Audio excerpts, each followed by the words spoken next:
నేను ప్రశ్న అడుగుతాను, జవాబు ఎవరైనా చెప్పొచ్చు.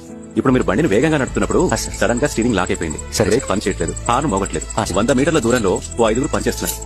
అయ్యో వేరే దారే లేదు, ఆ 5 బండితో గుద్దేస్తున్నానే నువ్వు భయపడుతున్నప్పుడు స్టీరింగ్ కొద్దిగా ఎడమవైపు తిరుగుతుంది, అటువైపు ఒక రోడ్ వెళ్తుంది. సరే, అటువైపు వెళ్లి ఈ 5 కాపాడదామని అనుకున్నప్పుడు ఆ వైపు ఒక మనిషి పనిచేస్తుండడం గమనించారు. బండి వేగంగా వెళ్తుంది, బ్రేక్ ఏమో పడట్లేదు. ఒకవైపు 5 పనిచేస్తున్నారు, ఇంకోవైపు ఒకతను పనిచేస్తున్నాడు. బండి ఆపలేకపోతున్నారు. అప్పుడు నువ్వేం చేస్తావు? ఇదేం ప్రశ్నయా? అక్కడ బండిని ఎడమ వైపు తిప్పి ఆ ఒక్కరిని గుద్దేసి వెళ్ళిపోవడమే. ఏ అంటే 5 ఉంటే 5 ప్రాణాలు కాపాడమే ముఖ్యం. అందుకని ఒక ప్రాణం పోతే పోయిందని గుద్దేసి వెళ్ళిపోతూ ఉండాలి. ఎందుకనే మీరందరూ కరెక్ట్ అని చెప్తున్నారా? అవును సార్, ఆ సమయంలో ఇంకేం చేయగలం?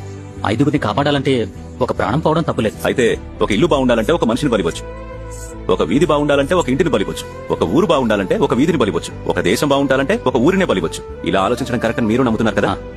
ఆ ఒక్క మనిషి మీ అమ్మాయి ఉంటే, మీ కన్నబిడ్డ ఇంట్లో పెరుగుతుంటే, మీ ప్రాణమిత్రుడు ఆ వీధిలోనే ఉంటే